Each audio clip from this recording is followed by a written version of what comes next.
Baik, yang pertama kita ucapkan selamat datang Romo di tempat kami di lingkungan Santo Petrus Kepanjen. Inilah sebagian besar anggota lingkungan kami, Romo. Jadi saya itu terhitung yang muda. Iya nggak kok. Dan kebanyakan juga rocker, Romo. Buron. Rondo keren banyak di sini, Romo. Gudangnya. Tapi semangat, Romo. Setia. Durenya tidak hadir. Bapaknya sebelah pan.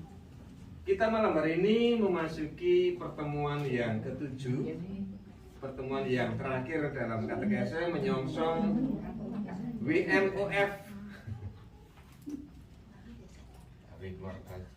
World Meeting of Family.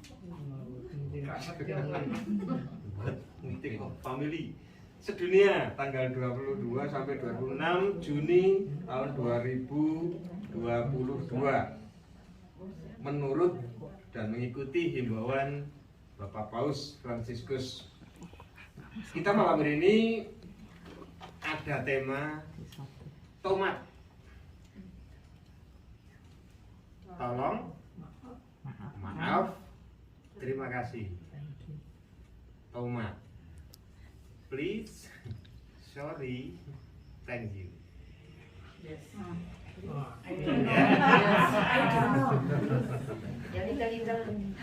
Begitu temanya yang terakhir begitu. Jadi intinya nanti kita diajak semakin rendah hati dengan mudah mengatakan ini. Seperti orang-orang barat itu mengatakan ini sangat mudah. Maaf, minta tolong, thank you, terima kasih. Itu sangat mudah. Tapi kita orang Jawa yang katanya Jawa ini malah kadang-kadang susah untuk mengatakan terima kasih. Terus sebagai pengantar aja, marilah kita buat tanda kemenangan Tuhan dalam nama Bapa dan Putra dan Roh Kudus. Amin. Semoga rahmat dari Tuhan kita Yesus Kristus selalu beserta kita Sekarang dan selama-lamanya.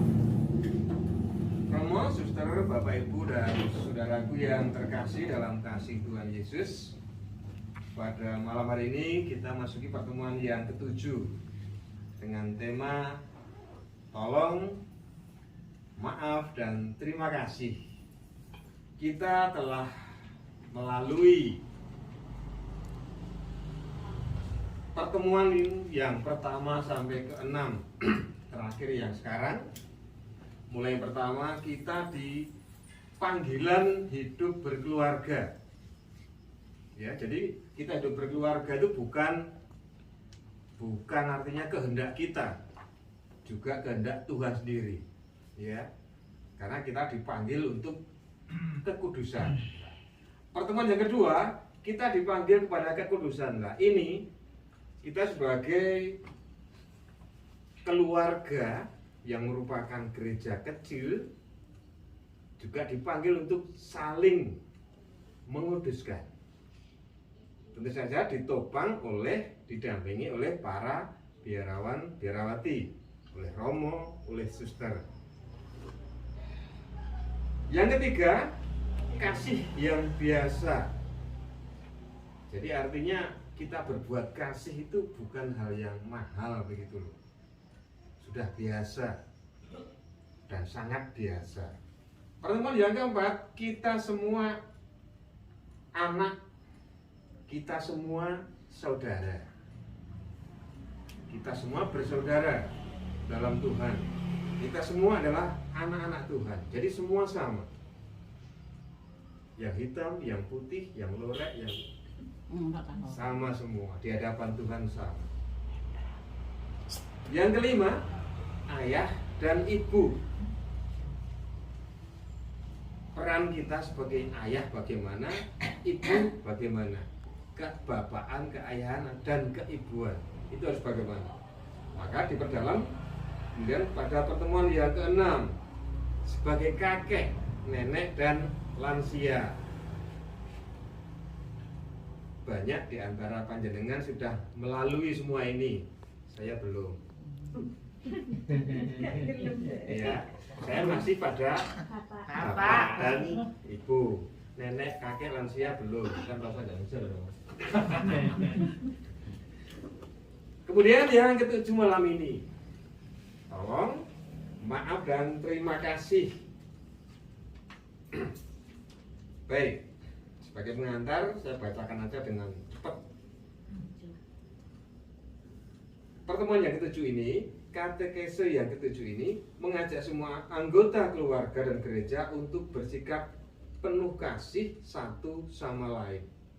Dari sharing pada katekese yang sudah berjalan di awal, kita memahami bahwa hidup setiap keluarga tidak hanya ditandai oleh peristiwa indah dan mencerahkan, tetapi juga muncul peristiwa sulit, cobaan, dan mungkin juga sejarah gelap keluarga. Bersyukurlah kita semua dalam keadaan yang baik-baik. Puji Tuhan. Kesulitan selalu ada dalam keluarga. Kesulitan itu bisa muncul pada saat kita berusaha hidup bersama. Kadang relasi tidak selalu mudah dan sangat berat. Kadang relasi suami istri berada dalam kekecewaan dan frustasi. Relasi itu ditandai dengan 1000 bentuk pelecehan atau ketidaktahuan yang memalukan, bahkan yang dramatis dan kejam. Maka ada juga istilah KDRT, kekerasan dalam rumah tangga. Ini cobaan-cobaan, ya. Di dunia ini tidak ada yang sempurna kecuali Kristus. Untuk mendapat kepenuhan cinta dalam keluarga, perlu mengikuti jalan yang membutuhkan proses pertumbuhan, di mana setiap hari seseorang harus rendah hati dan gigih menerima rahmat Kristus. Kasih selalu melampaui diri sendiri untuk mencintai orang lain dengan segala keterbatasannya dan menghormati kebebasannya. Maka dalam keluarga tidak satupun yang sempurna, tapi kita perlu untuk didukung terus-menerus dalam perjuangan melawan ego kita sendiri. Maksudnya kita harus melawan egois kita. Jadi tidak mudah menyalahkan. Pada akhirnya mudah minta maaf, mudah minta tolong, dan kemudian mudah mengatakan terima kasih. Maksudnya demikian. Salah satu hal penting dalam keluarga adalah menciptakan komunikasi yang bertumbuh. Menciptakan komunikasi yang bertumbuh dengan menggunakan 3 kata sederhana ini. TMT, tomat, tolong, maaf, terima kasih. Ya sebenarnya bolak-balik sama saja, yang penting pelaksanaannya. Tapi memang terima kasih itu biasanya di akhir-akhir. Yang pertama pasti minta tolong, apakah bisa. Demikian. Setiap anggota keluarga membudayakan untuk mengakui kelemahan diri sendiri, tidak mendominasi, melainkan menghormati dan menghargai diri sendiri dan orang lain. Jelas ya? Ini enggak terus tak baca gimana? Kok jadi guru keren kok? Keren. Mari kita ulangan. Baik. Romo, saudara Bapak Ibu dan terima kasih. Sekarang malah kita sejenak, kita menghadirkan Tuhan supaya Tuhan layak hadir di tengah-tengah kita, layak menerima Tuhan dalam hati kita. Sesali bahwa kita orang-orang yang lemah dengan berdoa. Saya mengakui kepada Allah yang Maha Kuasa dan kepada saudara sekalian bahwa saya telah berdosa dengan pikiran dan perkataan, dengan perbuatan dan kelalaian. Saya berdosa, saya sungguh berdosa. Oleh sebab itu saya mohon kepada Santa Perawan Maria, kepada para malaikat dan orang kudus, dan kepada saudara sekalian, supaya mendoakan saya pada Allah Tuhan kita. Semoga Allah yang Maha Kuasa mengasihi kita, mengampuni dosa-dosa kita, dan menghantar kita ke hidup yang kekal. Amin. Marilah berdoa. Bapa yang kudus, kami menghadapmu untuk memuji dan bersyukur kepadamu atas anugerah keluarga kepada kami.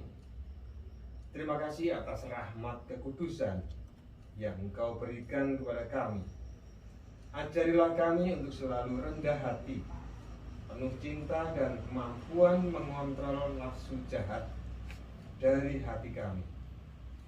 Hanya Engkau yang mampu mengubah hati kami untuk lebih saling mengasihi seperti Kristus mengasihi kita, dengan belajar lemah lembut, memaafkan, dan selalu bersyukur di tengah kelemahan kami. Dampingilah kami dengan Roh Kudus-Mu untuk selalu belajar bertumbuh dalam kasih. Hadirlah dalam pertemuan kami malam hari ini, dan mohon rahmat untuk selalu memenuhi cinta dalam keluarga kami. Semua ini kami mohon padamu, karena Engkaulah pengantara kami kini dan sepanjang masa. Amin. Kita lanjutkan dengan bacaan. Sebab itu, kukatakan dan kutegaskan ini kepadamu di dalam Tuhan. Jangan hidup lagi sama seperti orang-orang yang tidak mengenal Allah, dengan pikirannya yang sia-sia dan pengertiannya yang gelap, jauh dari hidup persekutuan dengan Allah, karena kebodohan yang ada dalam mereka dan karena kedegilan hati mereka. Perasaan mereka telah tumpul, sehingga mereka menyerahkan diri kepada hawa nafsu dan mengerjakan dengan serakah segala macam kecemaran. Tetapi kamu bukan demikian. Kamu telah belajar mengenal Kristus, karena kamu telah mendengar tentang Dia dan menerima pengajaran di dalam Dia, menurut kebenaran yang nyata dalam Yesus, yaitu bahwa kamu, berhubung dengan kehidupan kamu yang dahulu, harus menanggalkan manusia lama yang menemui kebinasaannya oleh nafsunya yang menyesatkan, supaya kamu dibaharui di dalam roh dan pikiranmu, dan mengenakan manusia baru yang telah diciptakan menurut kehendak Allah di dalam kebenaran dan kekudusan yang sesungguhnya. Karena itu, buanglah dusta dan berkatalah benar seorang kepada yang lain, karena kita adalah sesama anggota. Apabila kamu menjadi marah, janganlah kamu berbuat dosa. Janganlah matahari terbenam sebelum padam amarahmu, dan janganlah beri kesempatan kepada iblis. Orang yang mencuri, janganlah ia mencuri lagi, tetapi baiklah ia bekerja keras dan melakukan pekerjaan yang baik dengan tangannya sendiri, supaya ia dapat membagikan sesuatu kepada orang yang berkekurangan. Janganlah ada perkataan kotor keluar dari mulutmu, tetapi pakailah perkataan yang baik untuk membangun di mana perlu, supaya mereka yang mendengarnya beroleh kasih karunia. Dan janganlah kamu mendukakan Roh Kudus Allah, yang telah memeteraikan kamu menjelang hari penyelamatan. Segala kepahitan, kegeraman, kemarahan, pertikaian, dan fitnah hendaklah dibuang dari antara kamu. Demikian pula segala kejahatan. Tetapi hendaklah kamu ramah seorang terhadap yang lain, penuh kasih mesra dan saling mengampuni, sebagaimana Allah di dalam Kristus telah mengampuni kamu. Demikianlah sabda Tuhan. Cukup jelas ya Bapak Ibu. Baik, langsung saja supaya tidak pagi-pagi. Sharing. Ada 3 bimbingan pertanyaan. Yang pertama, berikan contoh di mana saya belajar untuk berkata kepada keluarga kita, tolong, maaf, dan berterima kasih.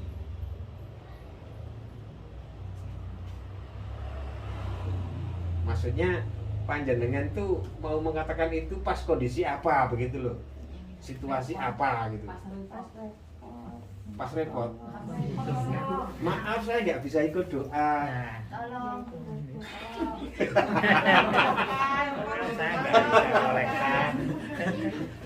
Mohon maaf saya besok minggu repot nggak bisa kolektan. Itu saya. Ya itu baik, spontanitas malah menanggapi. Terima kasih sudah menjadi kolektan. Sudah sanggup jadi kolektan. Apalagi banyak kali.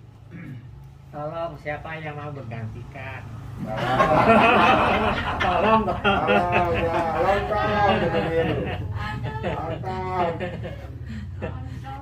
Aku nggak tolong, aku maaf ya. Maaf saya nggak bisa. Ya. Terima kasih. Terima kasih kehadirannya. Ya. Jadi 3 kata ini hendaklah sekarang menjadi segojangan setiap waktu, setiap hari, ya, kecuali pas tidur ya. Nah, tidur engko terbawa mimpi, terima kasih itu mengigau. Kalau bangun tidur kita bilang terima Makasih kasih Tuhan sama Yesus. Tuhan. Lah, Bangun tidur, terima kasih Tuhan sudah menjaga dan membangunkan kami dari tidur. Masih boleh Karena bangun. nggak bilang terima kasih kebablasan tidur terus.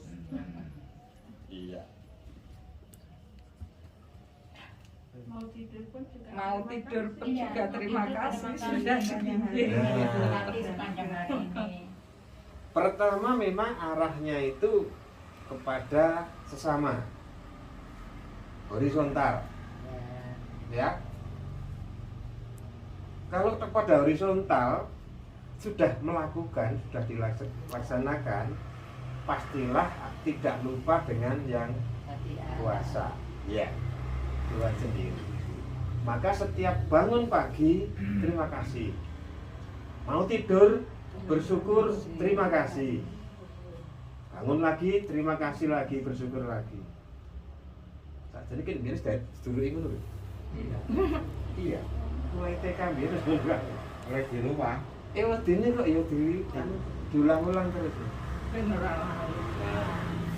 Kadang tanpa sadar, moro metu wae Pak. Ya, Kata itu. karena kita itu dihinggapi yang namanya lupa dan lupa diri, juga pura-pura lupa. Ya, maka kita wajib dan selalu diingatkan. Siapa yang ingatkan? Sebenarnya Tuhan sendiri. Sakjane Tuhan tuh nggak perlu terima kasih kita. Wah, gue terima kasih bahwa orang ngurus. Kita nggak memuji Tuhan, Tuhan juga nggak marah. Bener nggak marah, sakarepmu. Tetapi ini,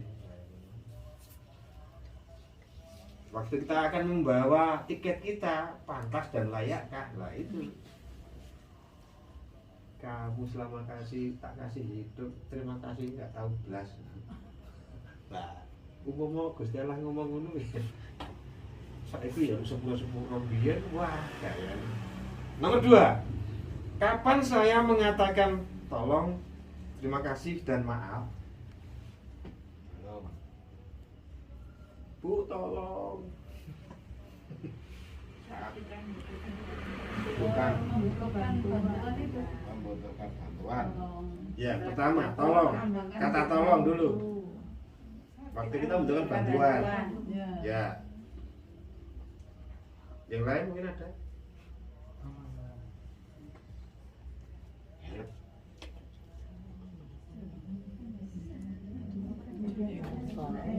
butuh bantuan. Orang lain. Oh, tolong itu hanya kepada orang ya? Iya, bukan pada PT.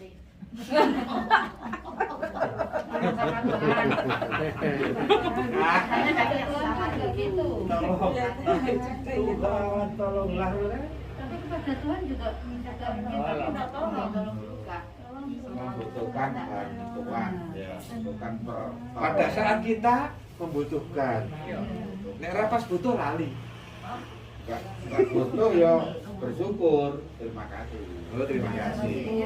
Kan nggak butuh. Kayak butuh bantuan. Pak, tolong saya dok. Enggak, terima kasih. Penolong malah terima kasih. Ya. Terus kapan kita mohon maaf? Lupa terima Salah. kasih. Lupa terima kasih, maaf. Lupa. Lupa terima kasih. Lupa. Nah, tetapi saya garis bawahi kata-kata maaf itu rada angel loh.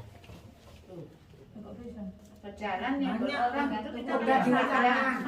Nah, rada angel ki maksudnya iku sing bibir mbek atine padha iku. Loh, biasanya kayak biasa kan, misalkan orang mundur gitu, oh maaf ya langsung Iya, saya. Apa ya, sorry. Sorry, nek pas ngene kae, duh maaf. Enggak Maaf gundulmu. Nek ngono kae piye coba? Kok gundulnya nih maaf. Kalau sing di Pas gundul. sing digundul aku tok. Maaf gondrongnya ngono. Iya. Terima kasih. Nek kita dibantu, nek kita diapii, dikasih uang, dikasih pinjaman, Diberi pokoknya. didilkan Dilit apa dia? sesuai proposal, Dicairkan. dicairkan, baru terima kasih ya. Disetujui. Nek enggak iku enggak ono terima kasih belas berarti. Ya minta tolong. Jualnya. Minta tolong. Iya. Maka dari itu yang diharapkan di sini, yang dimaui Gusti Allah, yang dikehendaki Tuhan itu 3 kata ini hendaklah mengiringi kita, hidup kita setiap hari, setiap waktu, setiap saat. Mulai bangun sampai tidur lagi. Bangun lagi, tidur lagi. Terlepas kita dibantu, terlepas kita salah atau enggak salah, terlepas kita menerima atau membantu orang apa tidak, kata-kata ini kan lebih enak didengar kalau tulus dari hati kan? Ibarat saya katakan orang bule katakan nggak enaknya tuh gini, ayo makan, enggak mister, terima kasih. Dia akan menawari hanya sekali itu, bukan kayak kita, orang kita monggo monggo, pada akhirnya ya gelem aja. Dia hanya satu kali menawarkan. Karena apa? Di sana tidak basa-basi. Itu tradisi iya iya tidak tidak. Kalau saya oh enggak, makasih. Padahal aku luwe, ya tenan, aku ngumpet luwe terus. Bener itu. Jadi seperti itu. Jadi hendaklah lahir batin kata-kata ini kita pakai gitu. Jadi nggak basa-basi. Iya. Jadi pas lambenya bang. Saiki ada biru bareng. Ireng orang. Ya, seperti itu. Yang dimau itu yang setulus hati, ikhlas, sadar. Jadi bukan hanya karena dibantu, bukan hanya karena kita salah, bukan karena kita diberi bantuan atau kita membantu dan seterusnya. Jadi apapun bantuannya, yang real maupun non real, dalam arti gini, non real itu ya udah saya doakan semoga sukses, itu kan non real kan, abstrak lah begitu. Yang saya maksud real itu ya wis tak bantu, butuh berapa batu batanya, nah itu real ya, benda yang nyata. Ya wis tak bantu kan, butuh bensin berapa, nah real. Nah yang non real itu sebenarnya juga penting kan. Ya wis semoga sukses, semoga bahagia dan seterusnya. Dibantu doa itu baik sekali. Tak kasih gedang wae wong sik nduk anak aku kabeh. Terima kasih. Amin. Terima kasih. Loh, saya butuh doa-doa panjenengan memang supaya saya hidup. Karena tanpa doa jenengan saya nggak bisa hidup. Ini jenengan menghujat kabeh. Mati aja kau. Susah aku. Ya seperti itu. Saling. Maka tadi dikatakan belajar. Ya tadi ada kata-kata belajar. Bahwa hidup ini belajar. Tidak ada awal dan tidak ada akhirnya. Namanya belajar itu proses terus menerus, ya begitu. Dari saya kecil bayi belajar jalan, sekarang iso melayu dan nanti pada akhirnya iso merangkak mana? Wis tuwek lansia. Iya toh? Nah, itu. Sampai gitu. Ya. Baik. Lanjutnya. Apa yang menghambat saya untuk mampu berkata tolong, terima kasih dan maaf dalam relasi dalam keluarga kita? Yang menghambat kata tolong, kata terima kasih, kata maaf itu apa? Iku. Sebenarnya ya nggak ada sih kalau sudah Itu ya. biasa kita lakukan. Nah iso, wah wis. Iku ya metu iku. Ya. Karena satu kedekatan sangat dekat banget itu kadang-kadang lupa. Terus teman sebaya yang notabene bahasa Malangan itu sangat kental, bahkan malah diganti, bukan tidak tolong, maaf, terima kasih, kadang kata-kata yang lain. Kayaknya ya itu bahasa di Malangan begitu. Nah, gini, mungkin salah Gusti Allah ya. Oh nggak salah.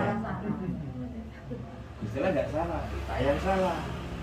Kita semua dikasih nurani, hati, pikiran, sekaligus egois.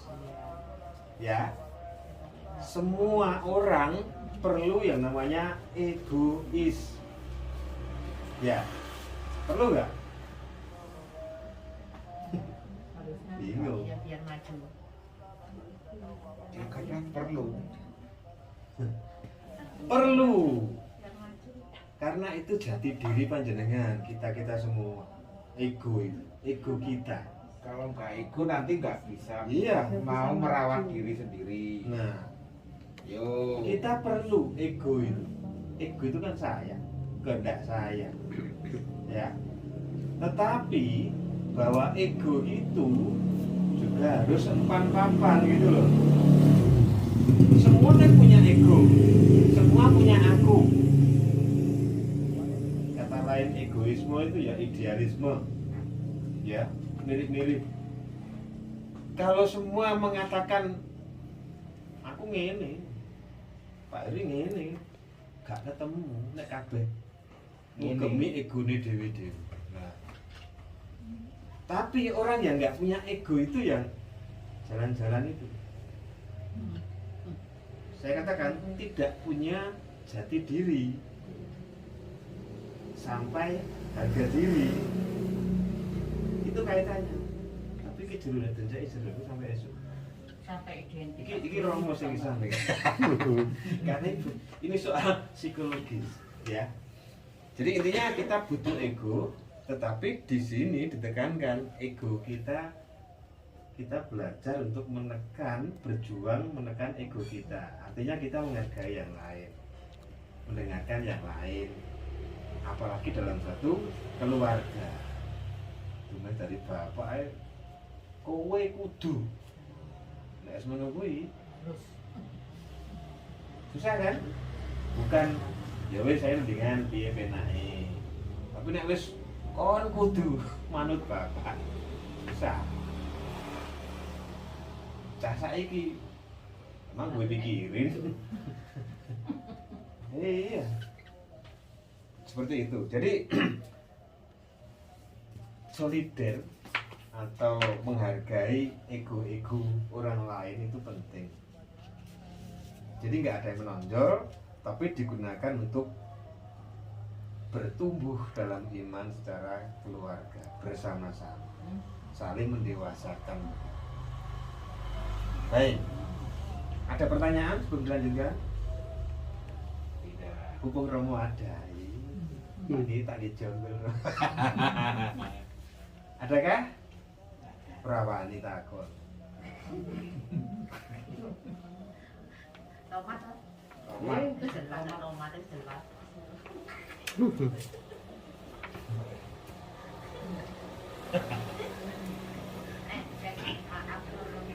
Tolong, maaf, terima kasih. Gampang.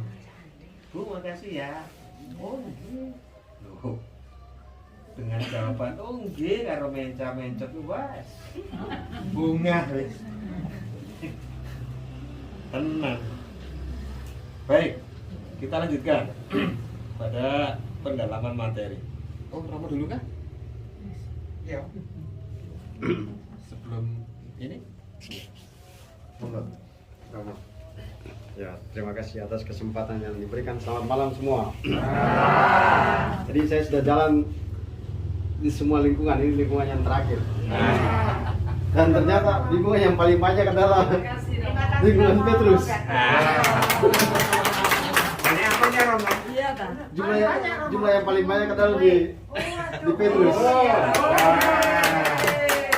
Jadi di lingkungan lain ada yang cuma 7 orang, 8 orang. Nah, bahkan tadi saya masuk, terlalu banyak orang nih. Ini belum lengkap Romo. Ini aja belum Belum lengkap ini. Jadi Sepertiga macam yang kurang. dia senang karena kan hanya orang gitu. Wah, ternyata di lingkungan yang terakhir banyak orang. Lalu yang berikut, ya kita semua sudah melewati pertemuan demi pertemuan. Ya saya mengikuti ini supaya minimal sebagai pengetahuan buat saya. Ya untuk merefleksikan tentang keluarga, jadi sekaligus juga kunjungan ke lingkungan. Lalu dari pertemuan-pertemuan itu saya menemukan banyak hal mendalam yang diselingkan oleh umat beriman. Dari 7 pertemuan itu kita semua diajak pertama menjadi anak, menjadi orang tua, kemudian menjadi bapak ibu, kemudian menjadi lansia. Nah inilah sejarah perjalanan hidup umat manusia. Nah, dari semuanya itu akhirnya kita semua merefleksikan. Hari ini saya adalah anak. Lalu kemudian saya bertumbuh menjadi bapak dan ibu, dan menjadi oma dan opa. Tapi akhirnya semua balik lagi ke 3 hal ini lagi. Jadi waktu kita menjadi bapak dan ibu, pada saat yang bersamaan kita juga adalah anak, karena kita punya orang tua. Jadi kakek dan nenek kita juga, mereka disebut kakek dan nenek, tapi pada saat bersamaan juga mereka menyebut diri sebagai anak karena mereka juga punya orang tua. Jadi 3 akad ini selalu diulang-ulang. Nah, kita semua mencoba untuk merefleksikan bagaimana menjadi bapak, menjadi ibu, menjadi kakek dan nenek, menjadi orang tua. Saya yakin dalam sharing-sharing sudah direnungkan. Dan puncaknya pada yang ke-7. Kalau lingkungan menggunakan kata tomat, ya karena di sini terlalu banyak ibu, maka kata tomatnya mungkin lebih tepat karena banyak ibu, jadi lebih gampang dihafal. Tahu tomat. Ya. Lalu tomatnya adalah tadi apa? Tolong, terima kasih, maaf. Nah, kalau kami yang muda-muda itu lebih menggunakan 3 huruf yang lebih tepat, TTM, bukan teman tapi mesra. Tapi T adalah tolong, terima kasih, baru maaf. Nah, maksudnya adalah dari runutannya adalah tolong. Saya butuh sesuatu, maka saya minta tolong. Setelah saya mendapatkan pertolongan, saya mengatakan maaf, terima kasih.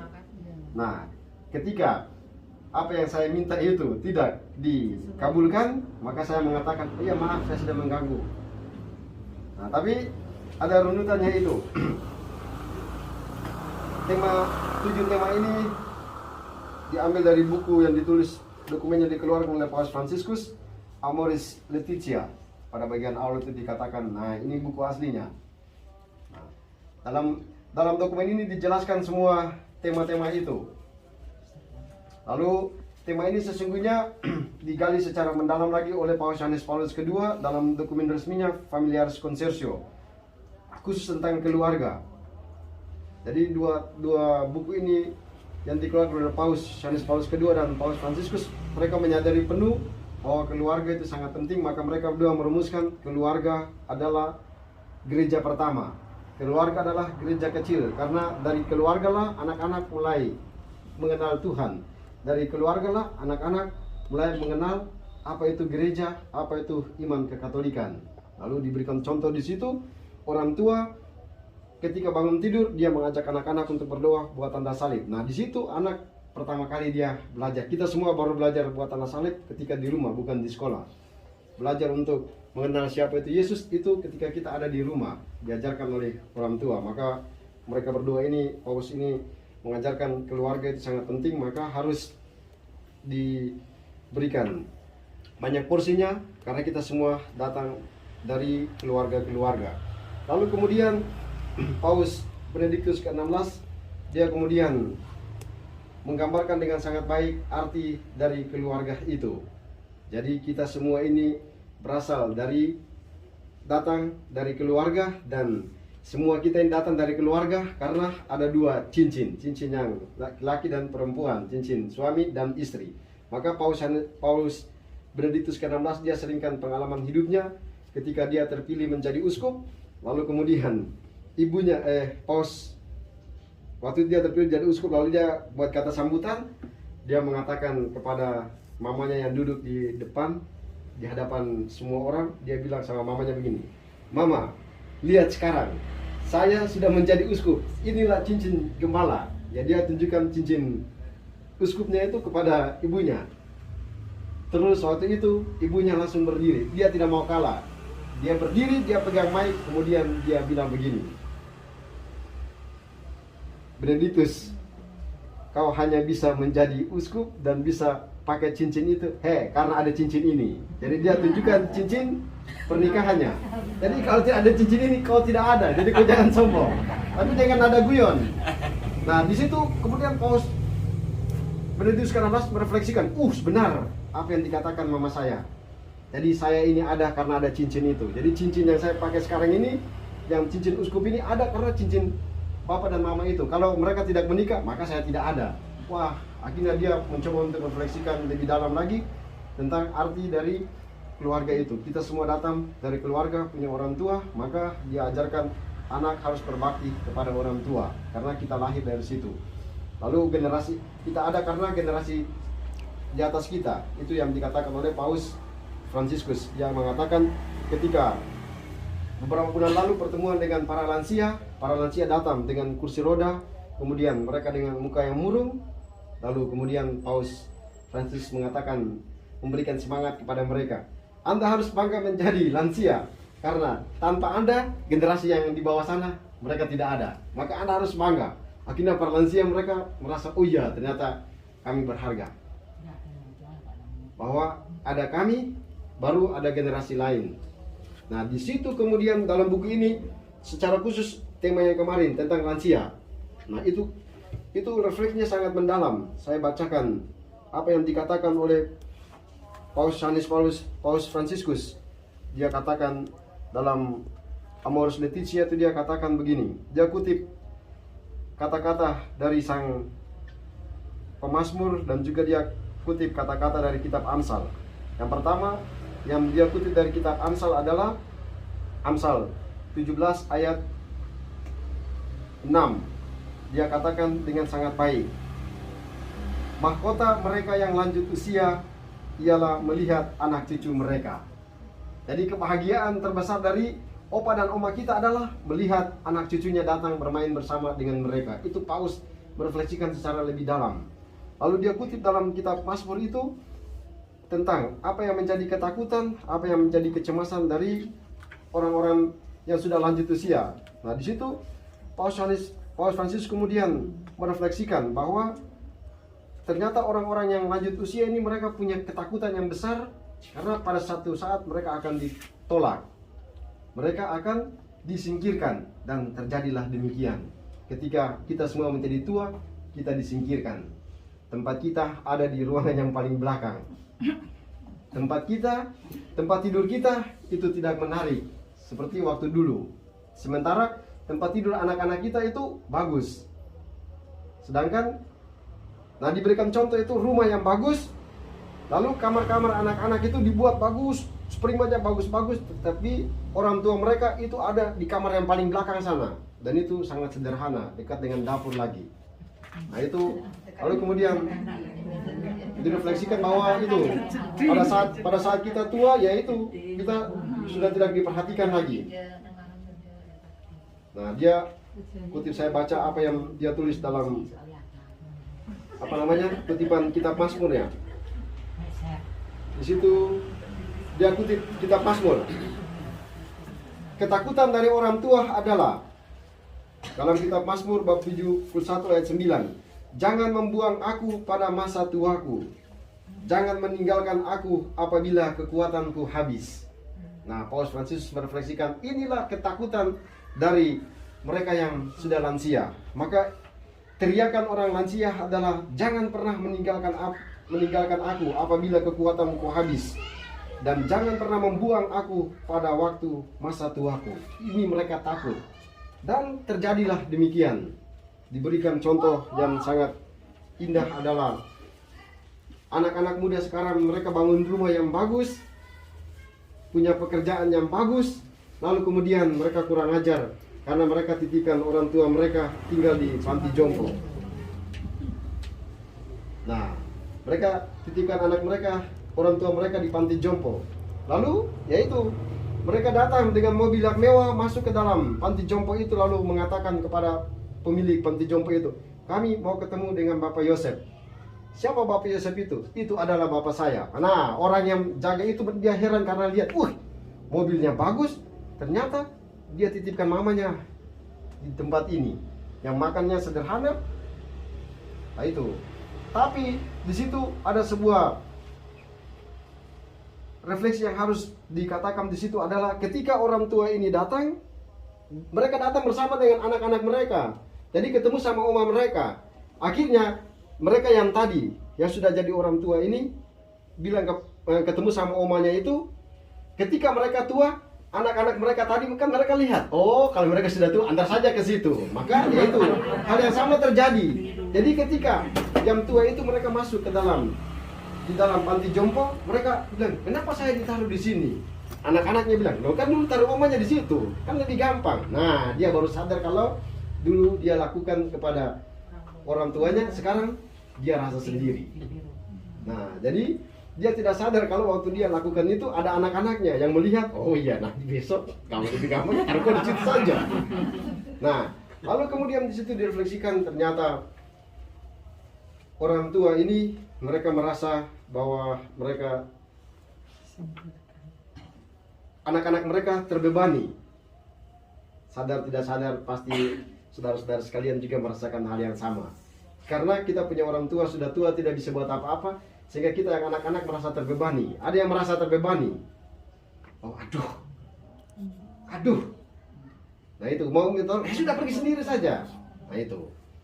Nah lalu diberikan contoh yang paling bagus adalah ketika seorang nenek dia berdiri di belakang, kemudian bapak ibu mereka gendong anak masih kecil. Jadi mereka gendong anak sambil goyang-goyang. Ternyata anak itu dia pipis. Dia pipis, kenal bapak bajunya bapak. Bapaknya kasih ke ibunya, kenal lagi. Bapak sama ibu ini mereka marah sama anak kecil ini sampai bapaknya pukul. Bodoh sekali kau, bodoh sekali kau. Oma yang di belakang itu dia berdiri sapu-sapu dada sambil meneteskan air mata lalu mengatakan kepada mereka berdua begini. Kalau saya tahu kamu pukul cucuku kayak gitu, dulu saya lebih jahat lagi, saya pukul kalian sampai mati-mati. Dulu kalian juga kincing sama saya, kincing di bajuku, tapi saya tidak pernah pukul kalian. Kenapa hari ini kamu pukul anak-anak itu yang tidak tahu sesuatu itu? Nah, dia ajarkan, yaitu kamu dulu melakukan hal yang sama dan kami tidak memperlakukan Anda seperti itu. Sekarang Anda memperlakukan yang tidak baik kepada cucu saya.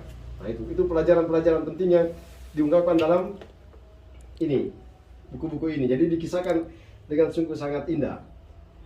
Lalu kemudian kita masuk ke temanya itu, tolong, terima kasih, maaf. Itu adalah hasil refleksi dari Paus Fransiskus ketika memberikan sebuah renungan pada hari keluarga, bukan hari keluarga kudus, hari keluarga kudus, pesta keluarga kudus. Nah, itu Paus Fransiskus kemudian memberikan renungan yang sungguh sangat mendalam tentang tolong, terima kasih, maaf itu. Nah, apa maksudnya? Dia katakan, pertama, tolong. Kenapa harus ada tolong di situ? Paus Fransiskus kemudian mengajarkan, keluarga banyak kesulitan, maka harus saling tolong-menolong. Jadi, dalam kehidupan keluarga itu pasti ada banyak masalah, banyak kesulitan, maka tolong pertama, yang pertama adalah tolong-menolong seorang terhadap yang lain. Istri harus menolong suami, suami harus menolong istri, anak-anak harus menolong orang tua harus menolong anak-anak. Semua harus saling tolong-menolong. Lalu kemudian di situ kami sering berkhotbah tentang TTM ini, tolong. Nah, itu sebenarnya sudah terjadi pada saat saudara-saudari menikah. Jadi pada saat pemberkatan nikah itu, bajunya Bu Pauline itu kan panjang. Nah, panjang jadi dia kesulitan. Nah, dia kesulitan sehingga dia harus pegang begini. Nah, adalah Agus di situ.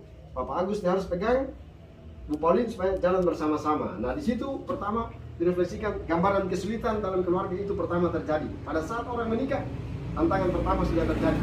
Bahwa bajunya panjang, dia kesulitan. Maka karena dia sulit, dia harus dipegang oleh suaminya. Mereka pergi kemana? Mereka pergi kepada satu tujuan, menuju ke altar. Itu adalah tujuan. Perjalanan menuju tujuan itu banyak gejolak.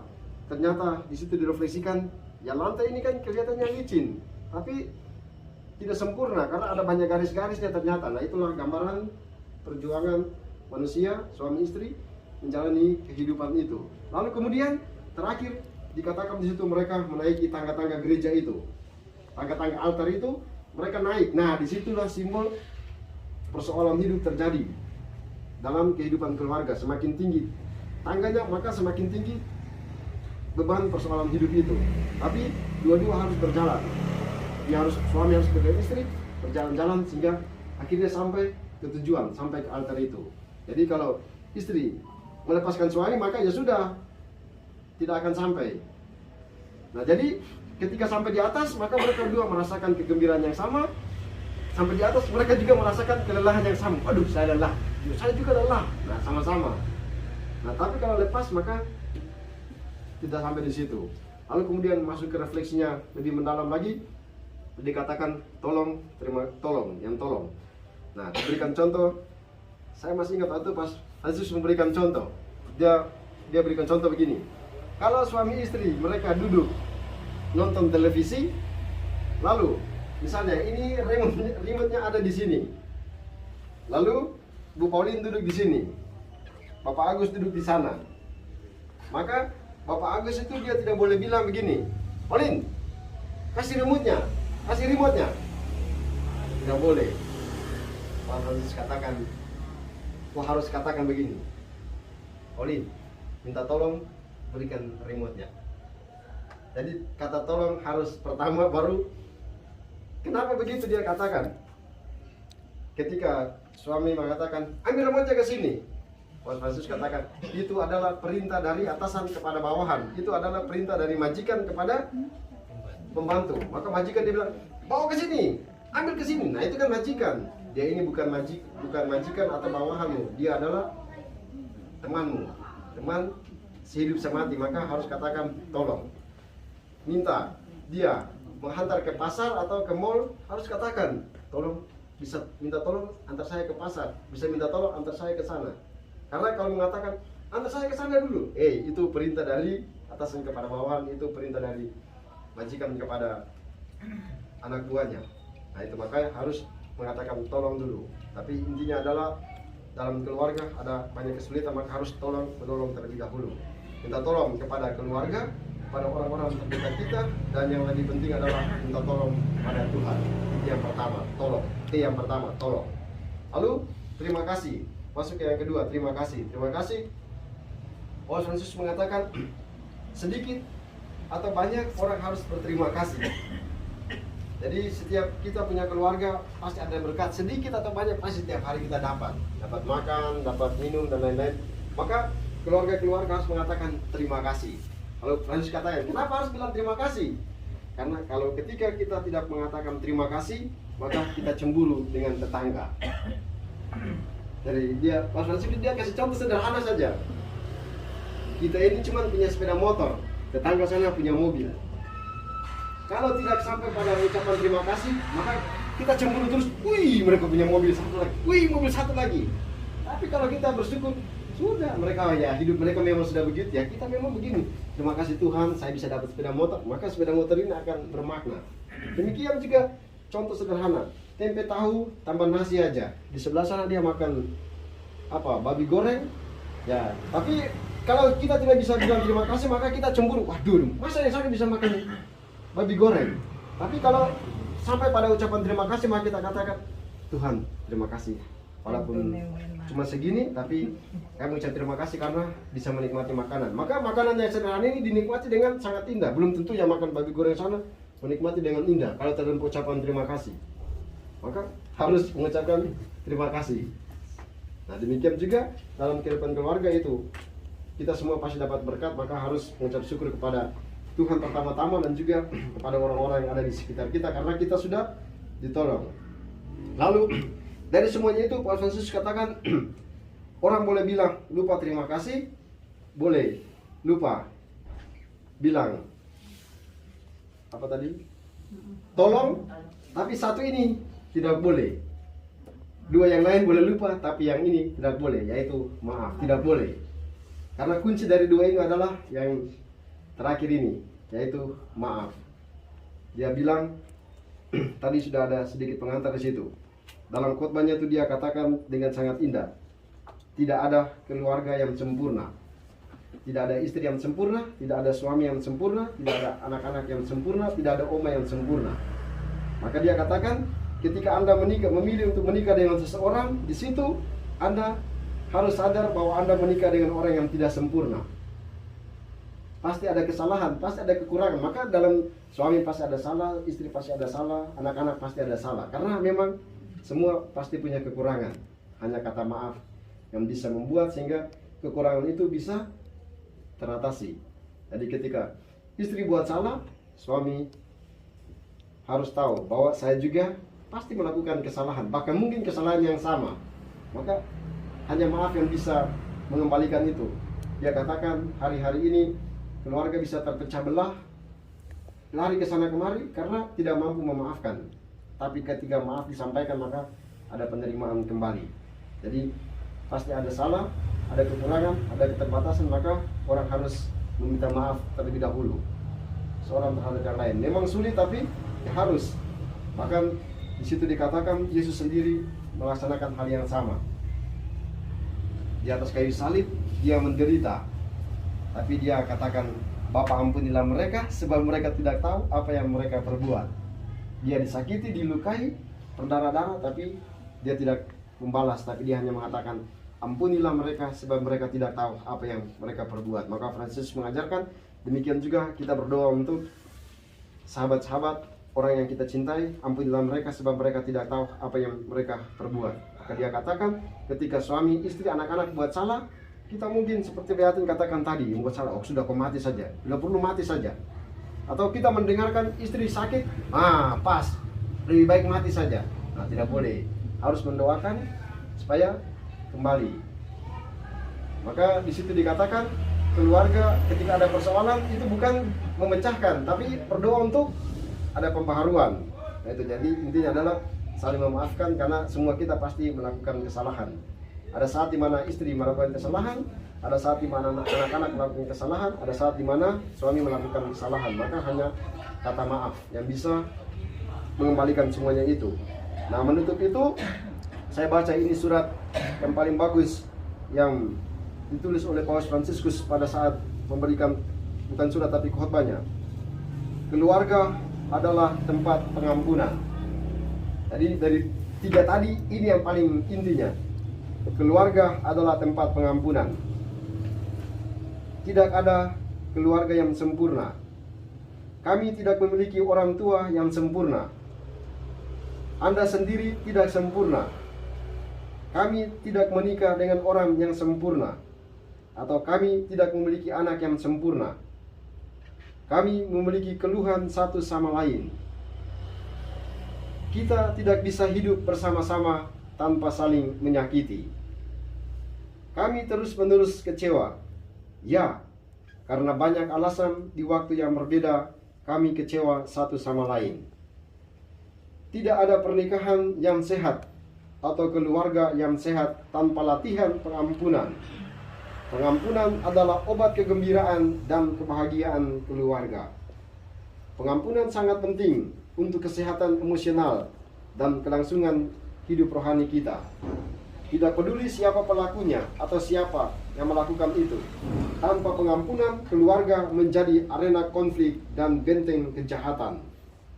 Tanpa pengampunan, keluarga menjadi sakit dan tidak sehat. Pengampunan adalah asepsi jiwa, penyucian jiwa, dan pembebasan hati. Tidak ada dosa yang terlalu besar untuk diampuni.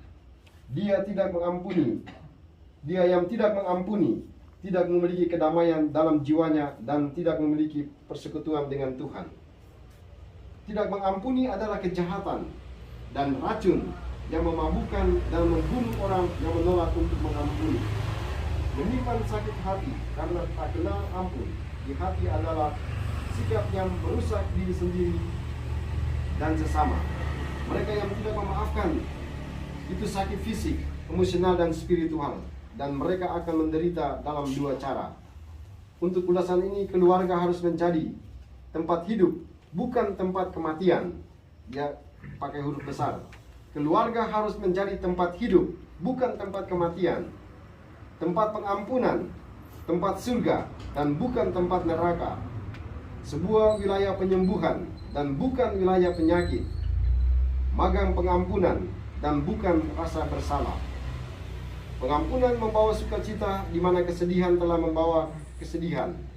Dari penyembuhan di mana kesedihan telah menyebabkan penyakit. Keluarga adalah tempat saling mendukung dan bukan tempat gosip dan fitnah satu sama lain.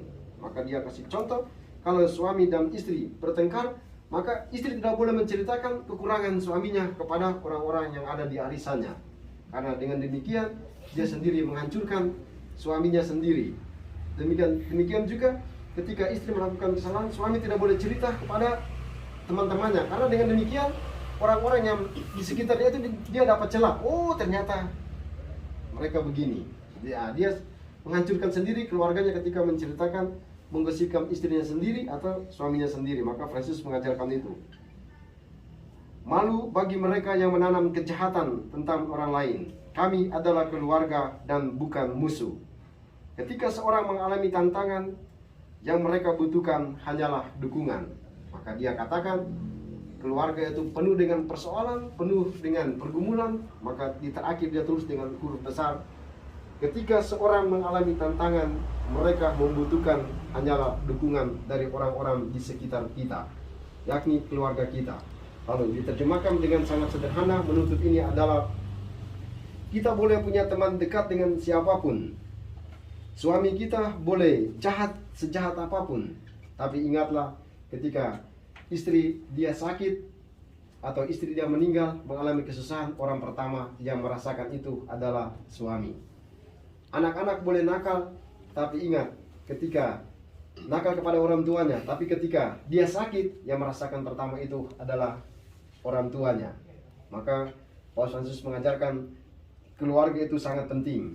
Orang boleh bicara kita apa, tapi pada akhirnya yang menanggung malu adalah keluarga kita sendiri. Yang menanggung sedih adalah keluarga kita sendiri. Ada kematian terjadi di dalam rumah, yang menangis keluarga sendiri. Yang di dalam rumah itu yang menangis. Di luar sana orang-orang yang dekat dengan kita belum tentu mereka menangis. Mereka mungkin lewat saja. Ketika kita sakit, yang merasakan sakit itu itu orang-orang di dalam rumah itu. Mereka yang datang menjenguk kita, bukan orang di luar sana. Maka dia katakan tadi, ketika keluarga ada tantangan, yang dibutuhkan hanya dukungan. Dan dukungan yang paling penuh itu adalah orang terdekat kita, orang tua kita, adik kakak kita, suami dan istri, dan mereka yang ada di dalam rumah kita. Maka mereka katakan, kalau Romo Budi sudah jadi pastor, jangan terikat kepada orang tua. Ya benar, tapi saya tanya balik sama kau, waktu saya sakit, kau bisa menangis atau tidak? Waktu saya sakit, kau bisa rawat saya atau tidak? Kau yang merasakan sakit itu atau tidak? Waktu saya sakit, yang merasakan sakit itu pertama pasti mama saya, bapak saya yang merasakan pertama. Maka kau jangan mengatakan keluarga tidak penting. Salah besar kalau mengatakan keluarga tidak penting, karena semua yang dekat dengan kita pada saat kita susah belum tentu mereka mengalami hal yang sama. Maksudnya merasakan kesedihan yang sama. Kadang mereka tertawa di atas kesusahan kita. Yang merasakan itu adalah orang-orang terdekat kita.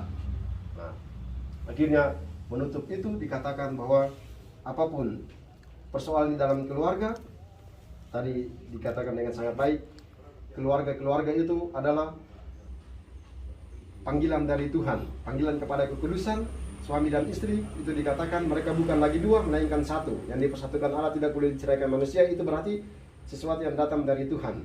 Maka peristiwa perkawinan di Kana menggambarkan tentang persoalan hidup keluarga, bahwa kehabisan anggur itu adalah persoalan di dalam keluarga. Lalu Bunda Maria hadir di situ.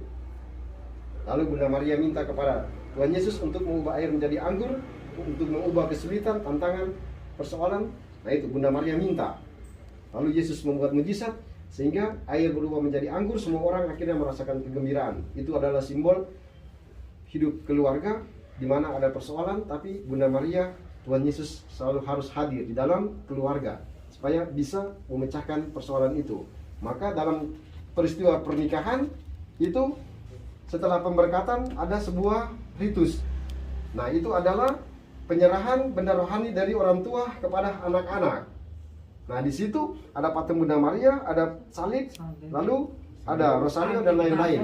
Lalu doa dari orang tua adalah, anak-anakku yang terkasih, gunakanlah alat ini, benda-benda rohani ini sebagai bekal dalam perjalanan hidup keluargamu. Nah itu bekalnya.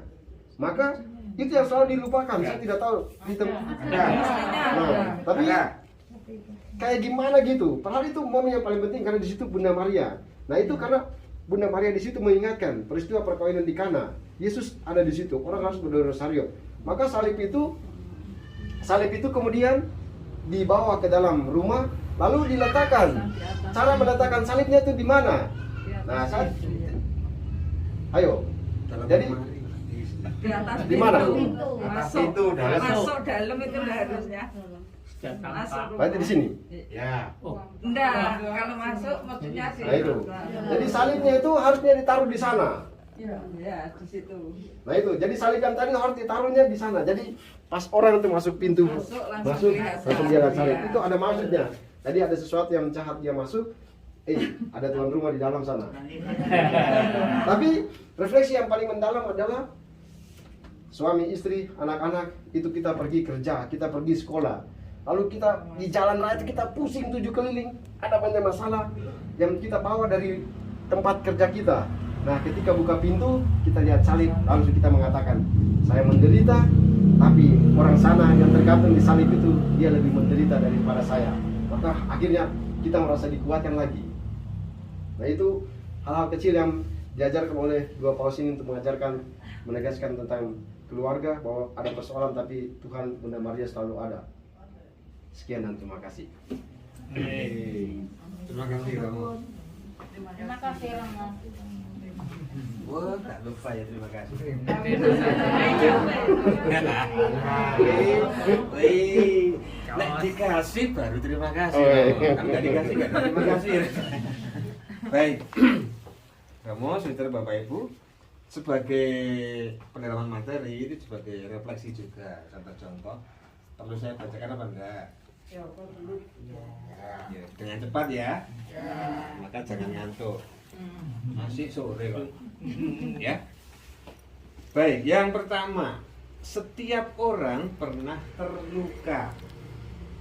Ya.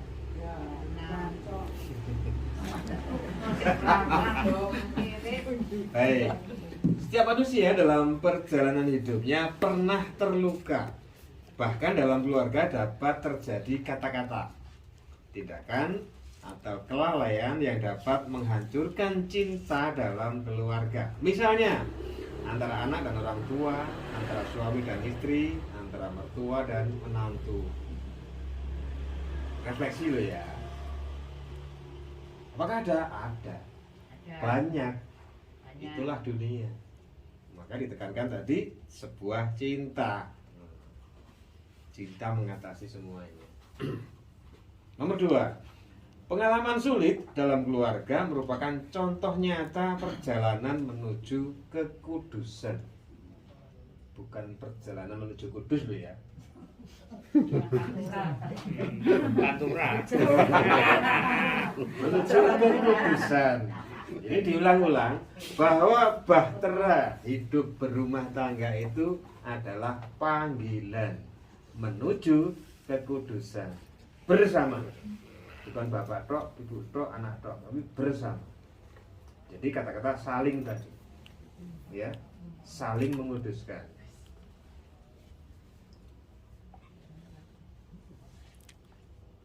Luka dalam hati itu seperti penyakit yang kita bawa di luar kendali kita, yang membuat kita tidak berdaya dan kesulitan. Namun ketika orang hidup dalam iman dan terbuka kepada orang lain, selalu ada kesempatan untuk mengalami dicintai dan diperhatikan oleh Tuhan dan orang lain. Bahkan pengalaman yang menyakitkan dapat menjadi kesempatan istimewa dan menggembirakan seperti Tuhan datang mengunjungi kita.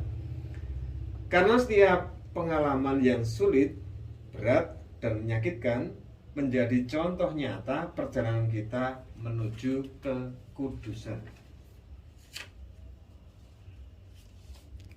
3, budayakan komunikasi yang penuh cinta. Di sini kita bicara sekup keluarga. Salah satu masalah yang sering terjadi dalam keluarga adalah masalah di dalam komunikasi yang membuat anggota keluarga tidak bertumbuh, membuat terluka, dan tanpa sadar akan melukai orang lain juga, walaupun kadang maksudnya sama-sama baik. 3 kata yang sederhana yang membimbing kita dalam mengambil langkah nyata di sepanjang jalan kekudusan dan bertumbuh dalam kasih, yaitu tolong, terima kasih, dan maaf. Kata-kata ini mudah dikatakan tetapi sulit untuk dilakukan, walaupun Yesus Kristus sendiri sudah memberi contoh untuk selalu bersyukur, memohon ampun, dan selalu membantu orang lain. Budaya tomat, ya, tolong, maaf, dan terima kasih. Kata-kata ini familiar di telinga kita, tetapi tidak mudah diucapkan dalam atau dengan tulus. Saya katakan tadi, ya, sulitnya itu sama di bibir dan di hati sama, itu sulitnya. Karena di hati dan bibir itu jaraknya jauh, jadi sulit. Enggak demikian ya? Nah, di sini enggak ada yang sulit. Gampang kabeh. Gampang kabeh. Kita bilang tolong bila kita perlu bantuan. Kita minta maaf bila kita melakukan kesalahan. Kita berterima kasih bila dibantu. Faktanya kita sering terlupa bahwa meminta bantuan dengan santun dan enak didengar akan membuat relasi kita dengan orang lain menjadi lebih baik. Menggunakan kata tolong menandakan kita menghormati orang yang hendak memberi bantuan pada kita.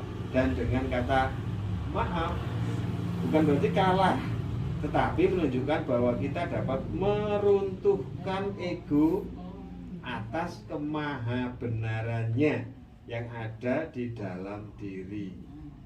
Sejatinya kita menyadari bahwa kita tidak sempurna. Kita tidak sempurna. Membiasakan diri dengan kata-kata yang baik dapat dimulai sejak kecil. Sejak kecil. Jadi podo-podo ngongkon, Tin sapu. Nah, kayak Ramo tadi bilang, Mas Yatin, apa bisa menolong menyapu? Sing krungu ya beda tanggapannya. Sing mau aku sakjane arep ngamuk oleh ras itu, kene dilem. Nah, seperti itu maksudnya ini tadi.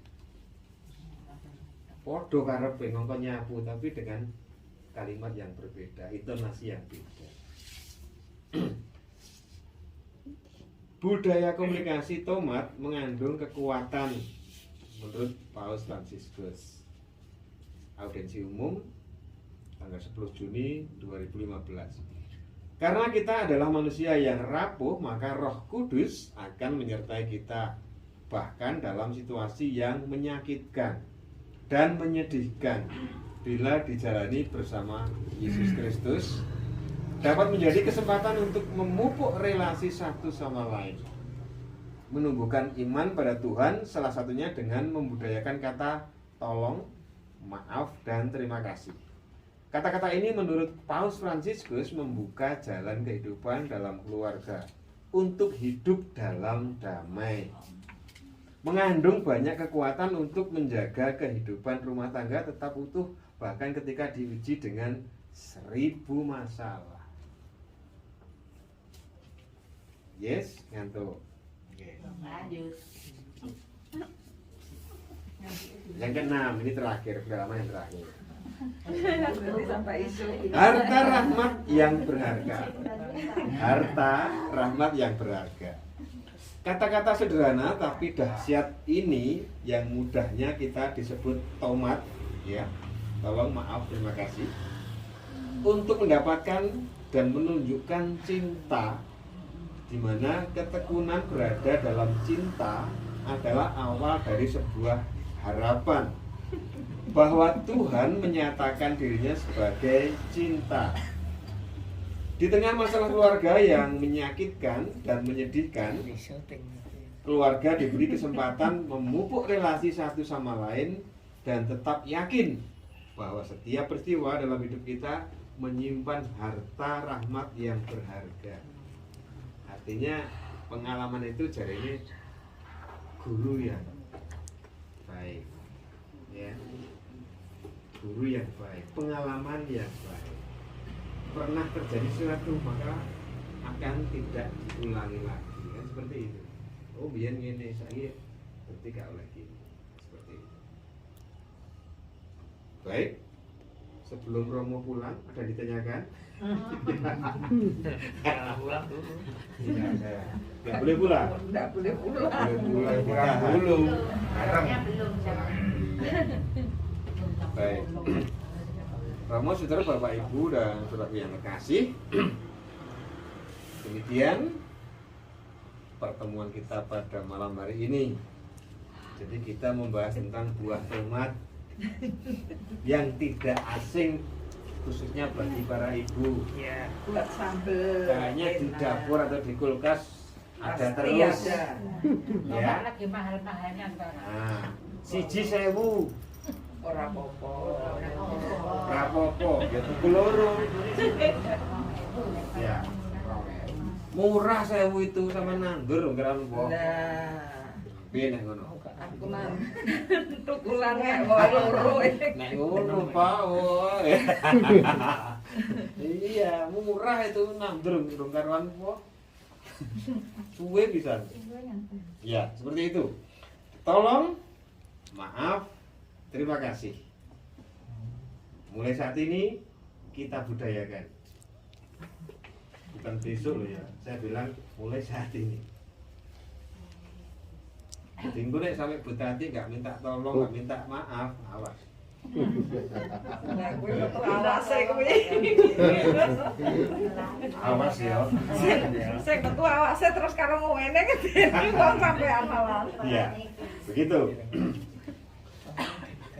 Dan semoga pertemuan katekese selama 7 episode ini membawa perubahan pada pola kehidupan kita. Amin. Khususnya sebagai orang berkeluarga. Bukan mengecilkan suster, suster juga punya keluarga. Malah anaknya wakil. Tuh, kalah kita. Ya. Jadi sama semuanya. Romo juga punya keluarga. Ya keluarga Romo sendiri di sana. Sama saja. Bahwa di pastoran juga keluarga pastoran. Romo juga punya anak ini, anaknya. Vitamin. Ya. Ya. Baik, semoga Tuhan selalu membimbing kita sekalian. Amin. Romo, suster, Bapak, Ibu, dan saudara yang terkasih, baiklah kita satukan segala syukur kita, terima kasih kita kepada Tuhan dengan doa yang diajarkan Tuhan Yesus sendiri kepada kita. Bapa kami yang ada di surga, dimuliakanlah namamu, datanglah kerajaanmu, jadilah kehendakmu di atas bumi seperti dalam surga. Berilah kami rezeki pada hari ini, dan ampunilah kesalahan kami, seperti kami pun mengampuni yang bersalah kepada kami, dan janganlah masukkan kami dalam pencobaan, tapi bebaskanlah kami dari yang jahat. Amin. Doa penutup. Marilah berdoa. Bapa yang kudus, kami hadir di hadapan-Mu untuk memuji dan bersyukur kepada-Mu atas anugerah keluarga yang begitu besar. Kami berdoa bagi keluarga-keluarga yang telah dikuduskan dalam sakramen perkawinan. Semoga mereka setiap hari menemukan kembali rahmat yang telah mereka terima. Dan sebagai gereja kecil, mereka semakin mampu memberi kesaksian akan kehadiran dan cinta-Mu yang dengannya Kristus mencintai gereja. Kami berdoa bagi keluarga-keluarga yang sedang mengalami kesulitan dan penderitaan karena penyakit dan berbagai permasalahan yang hanya Engkaulah sendiri yang mengetahuinya. Teguhkanlah dan sadarkanlah mereka, Engkau telah memanggil keluarga kepada jalan pengudusan yang telah Engkau peruntukkan bagi mereka, sehingga mereka dapat mengalami belas kasih-Mu yang tak terhingga, dan menemukan cara-cara baru untuk berkumpul dalam cinta kasih.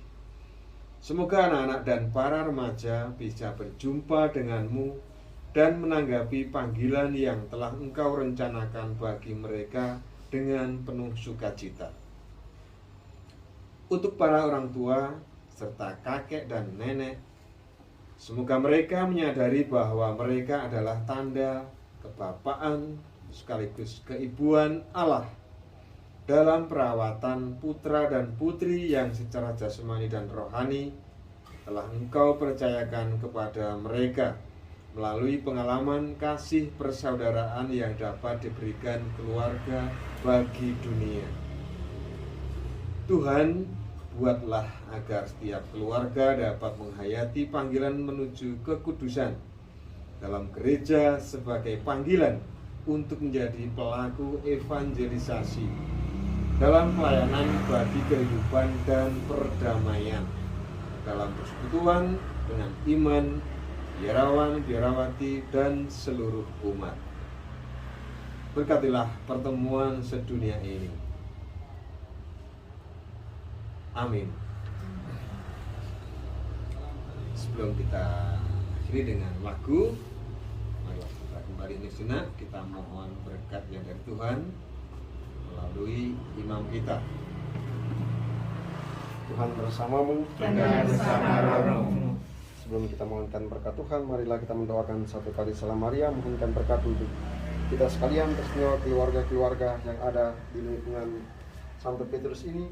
Semoga mujizat yang terjadi dalam peristiwa perkawinan di Kana atas kehadiran Bunda Maria, mujizat yang sama kita mohonkan turun dan tinggal atas keluarga-keluarga yang berada di lingkungan Santo Petrus.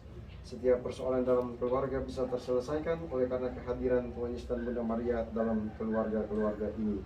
Bunda Maria, kami serahkan keluarga-keluarga yang berada di lingkungan Santo Petrus ini, dimanapun mereka berada. Jaga, lindungi, berkatilah mereka sekalian. Jadilah teman, sahabat mereka dalam setiap perjalanan keluarga mereka. Salam Maria, berkahmu Tuhan bersamamu, terpujilah kau di antara wanita dan terpujilah buah Yesus. Santa Maria Allah, dosa ini sekarang dan waktu kami. Dan kita sekalian bersama keluarga-keluarga kita, khusus keluarga-keluarga yang ada di lingkungan Santo Petrus ini, dimanapun mereka berada, kita semua dan makan malam kita, perjalanan pulang ke rumah kita masing-masing, istirahat malam kita, perjumpaan dengan keluarga kita diberkati oleh Allah yang Maha Kuasa dalam nama Bapa dan Putra dan Roh Kudus. Amin. Kita akhiri dengan lagu. Terima kasih. Awas doa makan. Oke Pak. Baik, dan sejenak kita lanjutkan doa kembali dalam nama Bapa dan Putra dan Roh Kudus. Amin. Bapa yang Maha Kasih, kami mengucap syukur kepadamu. Pada malam hari ini, Kau telah mengumpulkan saudara-saudara kami ke rumah ini untuk mendengarkan sabda yang Kau berikan kepada kami. Semoga sabda yang Kau berikan kepada kami dapat kami laksanakan sesuai dengan kehendak-Mu. Dan juga sebentar lagi Tuhan, kami akan menerima rezeki.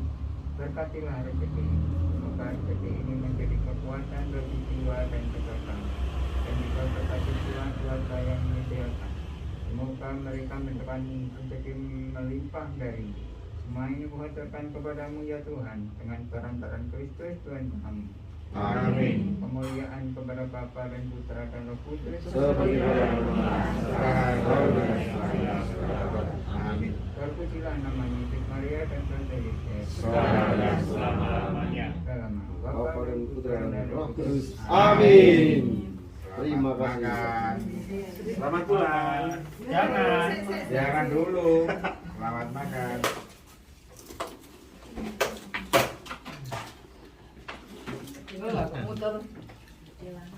Permisi. Kok gak? Kon,